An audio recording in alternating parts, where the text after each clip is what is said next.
আসসালামু আলাইকুম ভাই, সকলের উদ্দেশ্য করে একটা কথা বলতে চাই। বাংলাদেশের ভিতরে যদি কেউ বাইক লাভার থাকে, দয়া করে হিরো কোম্পানির কোনো বাইক আপনারা ক্রয় করবেন না। আমার পাশে দেখতেছেন একটা হিরোর বাইক, হিরো থ্রিলার 160R। এই বাইকটি আমি ক্রয় করেছি গত বছর জানুয়ারি মাসে। বাইকটা চলছে প্রায় আপনার 14,500 কিলো। এখন এটা মাইলেজ দিচ্ছে অ্যাভারেজ 30। তাই কোম্পানির কাছে বিভিন্নবার যাওয়ার পরও দেখা গেছে যে যখনই সার্ভিস সেন্টারে যাওয়া হয় তেজগাঁ, তখন দেখা গেছে যে 4 থেকে 5 ঘন্টা শুধু বাইকের সার্ভিস নেওয়ার জন্য দাঁড়িয়ে থাকা লাগে।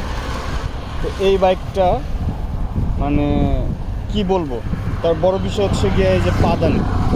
এই বাইকের আসলে পাদানিটাও পাওয়া যায় না। আপনার পিলিয়ন যে বসবে, পিলিয়ন বসার পর কিন্তু আপনারা পাদানিটাও খুঁজে পাবেন না, এটা কোথাও পাওয়া যায় না। এটা হিরো কোম্পানির কাছেও নেই। তাই ভাই, ওই কোম্পানি যদি ওরা যদি এই জিনিসগুলো না দেয়, তাহলে আমরা কোত্থেকে পাবো? লোকালি তো পাওয়াই যায় না মূলত। তাই এই বাইকের সার্ভিস, বিশেষ করে হিরো কোম্পানির বাইকের সার্ভিসগুলো খুব বাজে। তা আশা করি যারা আছেন কখনো আমার মতো ভুলটি করবেন না যে হিরোর বাইক নিয়ে মানে আপনাদের মূল কথা হচ্ছে কি আপনাদের জীবন ধ্বংস হয়ে যাবে যদি এই বাইক কিনেন।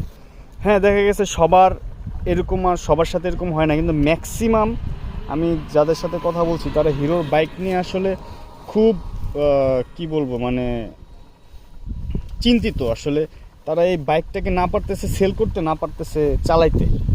বিষয়টা হচ্ছে গিয়ে এরকম। হ্যাঁ, এই বাইকের কিছু ভালো দিক আছে, যেমন এই বাইক আপনাকে যখন রাইড করবেন আপনার কোনো পেইন হবে না। আর এটা ব্রেকিং সিস্টেম তো কি বলবো মানে অমায়িক।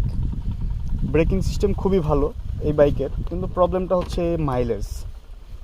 এটার মাইলেজটা ওরা করতে পারতেছে না। ওদের কাছে সার্ভিসের জন্য যখনই যাবেন তখন দেখা গেছে এই বিভিন্নভাবে সার্ভিস করে দেবে, এই ইঞ্জিনিয়ার এই কথা, সেই ইঞ্জিনিয়ার সেই কথা, কিন্তু শেষমেশে আপনার দেখা গেছে যে রেজাল্ট জিরো।